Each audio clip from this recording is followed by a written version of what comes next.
Welcome to Ariyajan academy. আশা করছি সবাই ভালো আছো। সবাইকে স্বাগত। আজকে আমাদের নবম শ্রেণীর 15 অধ্যায় ত্রিভুজ ও চতুর্ভুজের পরিসীমা ও ক্ষেত্রফল সংক্রান্ত কোষে দেখি 15.1-এর 3 দাগের প্রশ্ন থেকে ক্লাসটি শুরু হবে। চলো তাহলে আজকের ক্লাসটি শুরু করা যাক। 3 দাগের প্রশ্ন, সবাইকে বলবো সবাই একবার ভালো করে প্রশ্নকে পড়ো। প্রশ্নের মধ্যে কি কি দিয়েছে এবং প্রশ্ন আমাদের কাছ থেকে কি জানতে চেয়েছে। 3 দাগের প্রশ্নে, বিরাটি মহাজাতি সংঘের আয়তাকার মাঠের দৈর্ঘ্য ও প্রস্থের অনুপাত 4:3। মাঠটির চারিদিকে একবার হেঁটে এলে 336 মিটার পথ অতিক্রম করা যায়। মাঠের ক্ষেত্রফল হিসাব করে লিখি। প্রশ্নের মধ্যে মাঠের দৈর্ঘ্য এবং প্রস্থের অনুপাত দিয়েছে।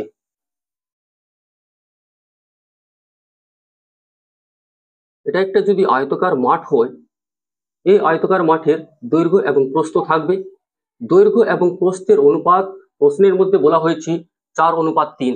তাহলে এখান থেকে আয়তক্ষেত্রের দৈর্ঘ্য এবং প্রস্থ বেরিয়ে আসবে কিভাবে? ধরে নিতে হবে, ধরি আয়তাকার মাঠের দৈর্ঘ্য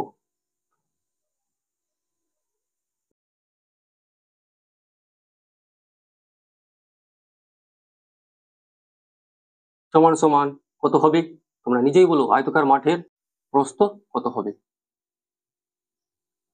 অনুপাত থেকে যখনই দৈর্ঘ্য লেখা হবে তখন 4x মিটার হবে। সেম একইভাবে প্রস্থ কত হয়ে যাবে? 3x মিটার হয়ে যাবে। কেন? অনুপাত থেকে যখনই বার করা হবে, অনুপাত থেকে যখনই বার করা হবে তখন x দিয়ে, অর্থাৎ যে কোনো চলরাশি দিয়ে গুণ করতে হবে। দৈর্ঘ্য ছিল 4, প্রস্থ ছিল 3, তাহলে হয়ে গেল 4x 3x।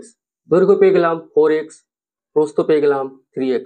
এখন প্রশ্নের মধ্যে পড়ে আমাদের বুঝতে হবে প্রশ্ন আমাদের কাছ থেকে পরিসীমা জানতে চেয়েছে আয়তাকার মাঠের, নাকি ক্ষেত্রফল জানতে চেয়েছে। জানতে চেয়েছে ক্ষেত্রফল, কিন্তু ক্ষেত্রফলের জন্য আগে আমাদের দৈর্ঘ্য লাগবে, প্রস্থ লাগবে। কিন্তু দৈর্ঘ্য এবং প্রস্থ এক্স এ দেওয়া আছে, তাহলে অবশ্যই কিছু না কিছু দিয়েছে প্রশ্নের মধ্যে, যেটা দিয়ে এক্স এর মান বেরিয়ে আসবে এবং এখানে পুট করলে দৈর্ঘ্য এবং প্রস্থ পাওয়া যাবে, তারপরে ক্ষেত্রফল বেরিয়ে আসবে। প্রশ্নের মধ্যে বলা হয়েছে যে আয়তাকার মাঠের চারিদিকে যখন হেঁটে আসলো সে দেখলো 336 মিটার পথ অতিক্রম করেছে। এক কথায় সে মাঠের পরিসীমা বরাবর হেঁটে এসেছে। কি বললাম? মাঠের পরিসীমা বরাবর হেঁটে এসেছে। অতএব আয়তাকার মাঠের পরিসীমা বার করতে হবে। পরিসীমার সূত্র হয় 2 গুণিত দৈর্ঘ্য যোগ প্রস্থ। এখান থেকে বেরিয়ে আসবে 2 গুণিত 7x metre equal to 14x metre. এই যে এটা হচ্ছে পরিসীমা এবং এখানে এটাও কি আছে? পরিসীমা আছে। এখানে x এ পরিসীমা আছে, এখানে সংখ্যায় পরিসীমা আছে। তাহলে এই পরিসীমা এবং প্রশ্নের মধ্যে যেটা পরিসীমা আছে দুটোই সমান, দুটোই সমান। শর্তানুসারে বা প্রশ্নানুযায়ী লিখতে হবে 14x সমান সমান 336, x সমান সমান 336/14।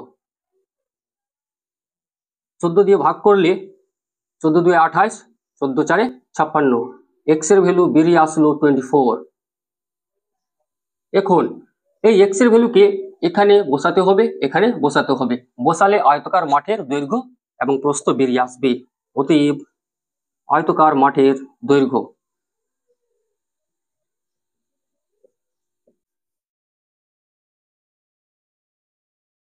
সমান সমান 4 গুণিত 24 সমান সমান 96 মিটার।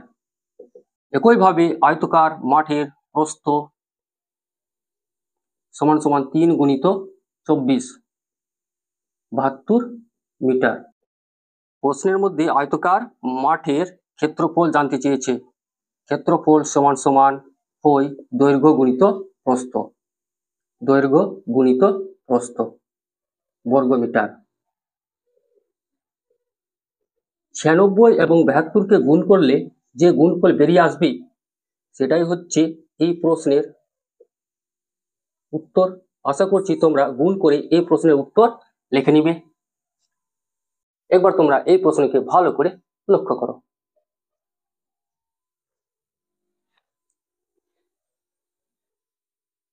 এবার দেখে নিব 4 দাগের প্রশ্ন।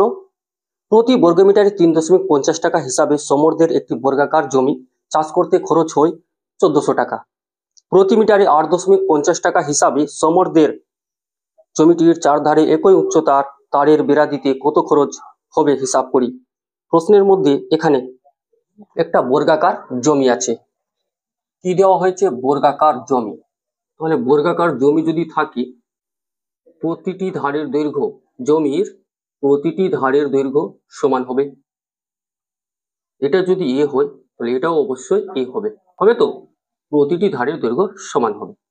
প্রশ্নের মধ্যে বলেছে প্রতি বর্গমিটারে 3.50 টাকা হিসাবে সমরদের একটি বর্গাকার জমি চাষ করতে খরচ হয় 1400 টাকা। অর্থাৎ অর্থাৎ 1 বর্গমিটারে খরচ হয় কত টাকা? 1 বর্গ মিটারে খরচ হয় 3.50 টাকা।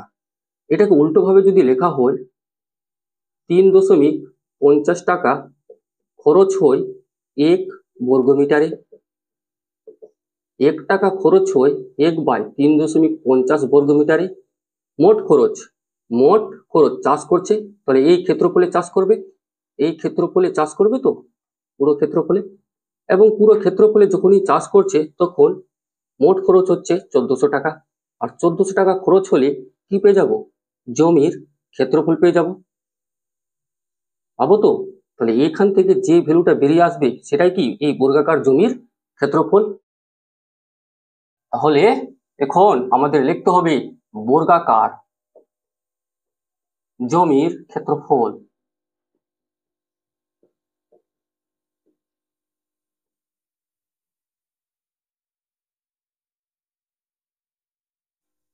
সমান সমান 1400/3.50।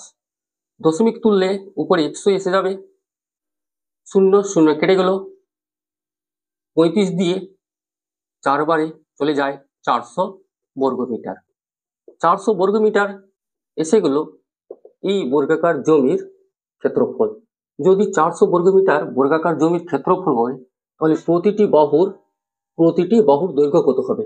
প্রতিটি বাহুর দৈর্ঘ্য বার করতে গেলে অবশ্যই বর্গাকার জমির প্রতিটি বাহুর দৈর্ঘ্য,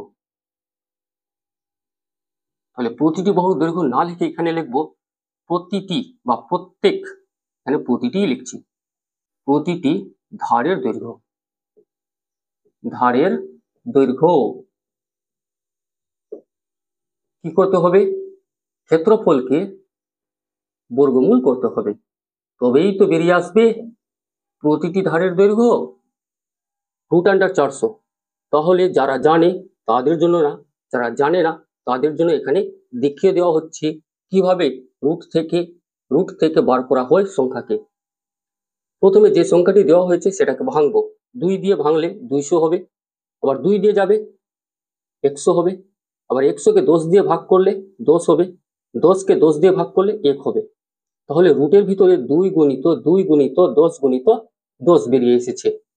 এক কথায় এখানে দুটো 2 থেকে একটা 2 বেরিয়ে আসবে, দুটো 10 থেকে একটা 10 বেরিয়ে আসবে, পেয়ে গেলাম 20। তাহলে এখানে 20 মিটার হচ্ছে এই বর্গাকার জমির প্রতিটি ধারের দৈর্ঘ্য, প্রতিটি ধারের দৈর্ঘ্য। এখন এই জমিতে চারিদিকে বেড়া দিবে, চারিদিকে কি করবে? বেড়া দিবে। তাহলে এক কথায় জমির পরিসীমা বরাবর বেড়া দিবে, ক্ষেত্রফলে তো আর বেড়া দিচ্ছে না, জমির চারধারে বেড়া দিচ্ছে, এক কথায় জমির পরিসীমা বরাবর বেড়া দিচ্ছে। তাহলে আমাদের বর্গাকার জমির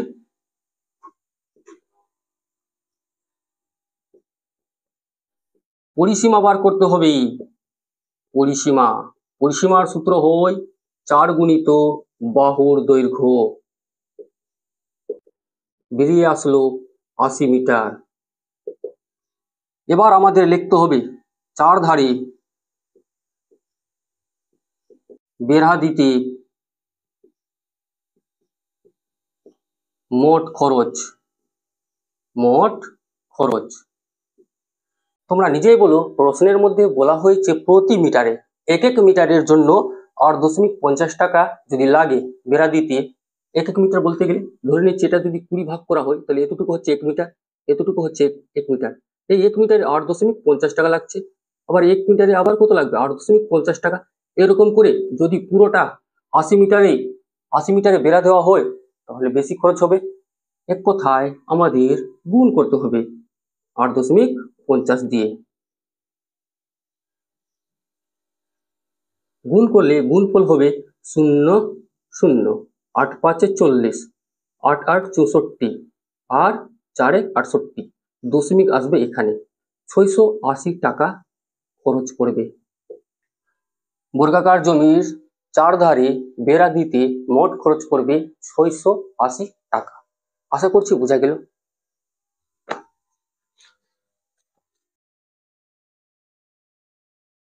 আশা করছি সবাই 5 দাগের প্রশ্ন দেখতে পাচ্ছ। সবাইকে বলছি সবাই একবার 5 দাগের প্রশ্নকে পড়ো, কি বলতে চেয়েছে প্রশ্ন। সুহাসদের আয়তকার জমির ক্ষেত্রফল 500 বর্গমিটার। সুহাসদের একটা আয়তকার জমি আছে যার ক্ষেত্রফল বলে দিয়েছে 500 বর্গমিটার। জমিটির দৈর্ঘ্য 3 মিটার কমালে জমির দৈর্ঘ্যকে 3 মিটার কমিয়ে দিয়েছে এবং প্রস্থ 2 মিটার বাড়ালে জমিটি বর্গাকার হয়। যখনই দৈর্ঘ্যকে 3 মিটার কমিয়ে দিল এবং প্রস্থকে 2 মিটার বাড়িয়ে দিল তখন জমিটি আর আয়তকার থাকলো না, তখন কিসে পরিণত হলো, বর্গাকারে পরিণত হলো। এই আয়তকার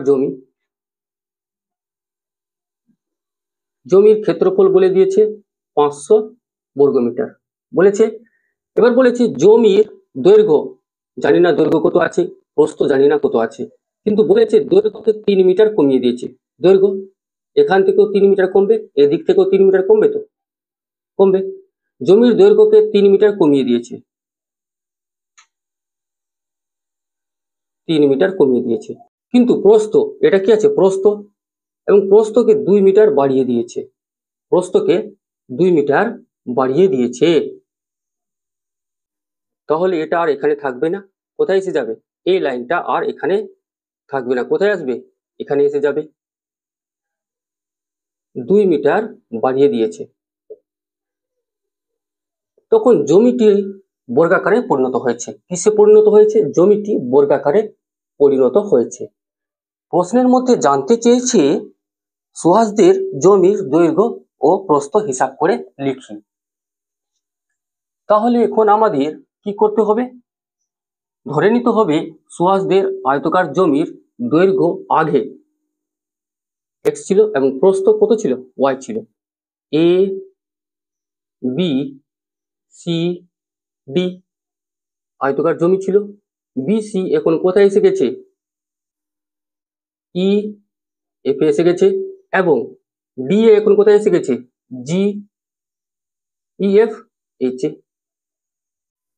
তাহলে আমাদের লিখতে হবে, ধরি আয়তকার জমির দৈর্ঘ্য,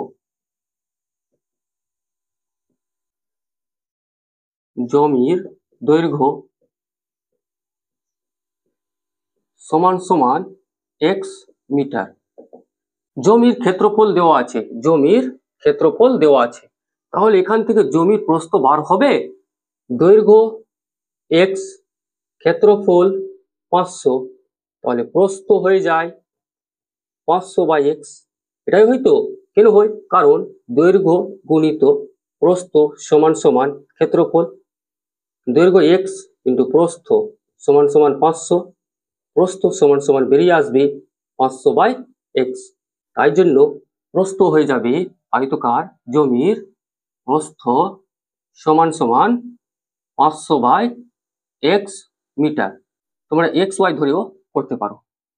এখন জমির দৈর্ঘ্য 3 মিটার কমিয়ে দিয়েছে, এখন জমির দৈর্ঘ্য 3 মিটার কমালে জমির দৈর্ঘ্য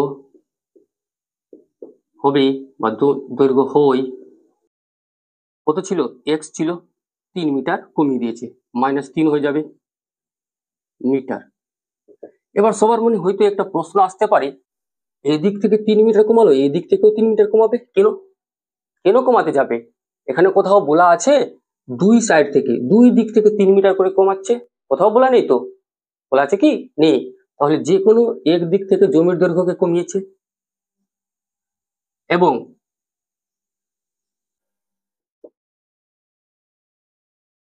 জমির প্রস্থ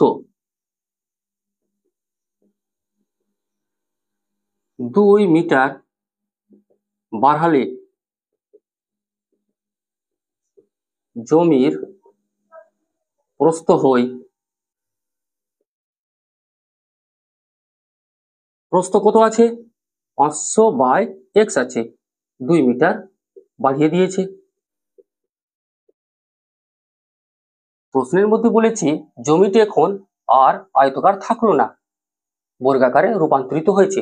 যদি জমিটি আয়তক্ষেত্র থেকে বর্গক্ষেত্রে রূপান্তরিত হয় তাহলে সবাই জানি বর্গক্ষেত্রের প্রতিটি ধারের দৈর্ঘ্য সমান হয়।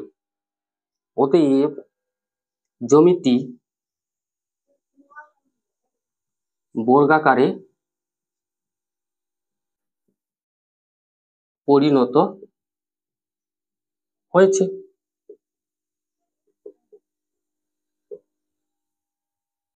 শর্তানুসারে আমরা পেয়ে যাব জমিটি আয়তক্ষেত্র থেকে বর্গক্ষেত্রে রূপান্তরিত হয়েছে। জমিটি যখন বর্গক্ষেত্রে রূপান্তরিত হয়ে গেছে তখন প্রতিটি ধারের দৈর্ঘ্য সমান সমান। তো তাহলে তোমরা নিজেই বলো যেটা দৈর্ঘ্য পেয়েছি এবং যেটা প্রস্থ পেয়েছি এই দুটাও সমান আছে। কেন সমান আছে? কারণ এই দুটাই হচ্ছে এখন বর্গক্ষেত্রের বাহুর দৈর্ঘ্য।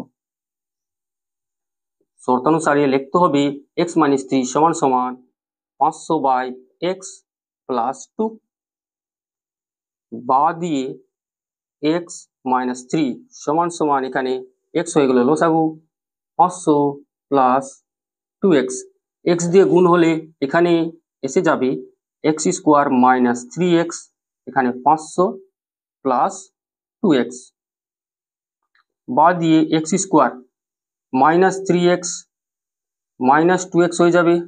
যেহেতু x প্লাস বলা আছে বা দিকে আসলে মাইনাস বলা হবে, 500 মাইনাস হয়ে যাবে, ডান দিকে 0 বা দিয়ে x² - 5x হবে -500 সমান সমান 0। এখন আমাদের 500কে ভাঙতে হবে এবং 500কে ভেঙে এখানে 5 আনতে হবে। 5 দিয়ে যাবে 100 হবে, আবার 5 দিয়ে যাবে 20 হবে, 5 দিয়ে 4, 2 দিয়ে 2, 2 দিয়ে 1, কত আনতে হবে 5 আনতে হবে। 5 5 কত হলো 25, 5 2 10, 10 2 20, 25 থেকে 20 বাদ দিলে 5 আসে। x² - 25 - 20 × x - 500 সমান সমান 0। এখান থেকে x² - 25x হবে মাইনাস মাইনাসে প্লাস 20x - 500 সমান সমান 0। এখন এখান থেকে x কমন যাবে, x কমন গেলে x - 25 হবে এবং এখান থেকে কত কমন যাবে প্লাস চিহ্ন কমন যাবে, সাথে 20 কমন যাবে। x প্লাস মাইনাসে মাইনাস 25 সমান সমান 0। x - 25 কমন গেলে x প্লাস 20 থাকবে সমান সমান 0। দুটি সংখ্যার গুণফল 0 হয় x - 25 0 হবে অথবা x প্লাস 20 0 হবে। এখান থেকে x সমান সমান -25, ডান দিকে আসলে প্লাস 25 বেরিয়ে আসবে। এখান থেকে x সমান সমান -20। মাইনাসে কোনোদিন দৈর্ঘ্য প্রস্থ হয়? জমির দৈর্ঘ্য আমি মাপতে গেছি এবং মাইনাসে পেলাম, এটা কোনোদিন হয়? হয় না। তাহলে আমাদের লিখতে হবে দৈর্ঘ্য ঋণাত্মক হতে পারে না, ঋণাত্মক হতে পারে না। অতএব জমির দৈর্ঘ্য কত বেরিয়ে আসলো 25 মিটার। যেহেতু জমির দৈর্ঘ্য ঋণাত্মক হতে পারে না অতএব জমির দৈর্ঘ্য হবে 25, x এর ভ্যালু 25 বেরিয়ে এসেছে। জমির প্রস্থ কত হবে? তাহলে প্রস্থ হবে 500/25। এক্স এর ভ্যালু এখানে পুট হবে, এক্স এর ভ্যালু 25 ছিল, বেরিয়ে আসলো 20 মিটার। আশা করছি প্রশ্নের সমাধান বোঝা গেছে। কোথাও ডাউট থাকলে তোমরা কমেন্ট বক্সে কমেন্ট করে জানাবে, সেই ডাউট ক্লিয়ার করার অবশ্যই চেষ্টা করা হবে। তোমরা একবার এই প্রশ্নের সমাধান দেখে নাও।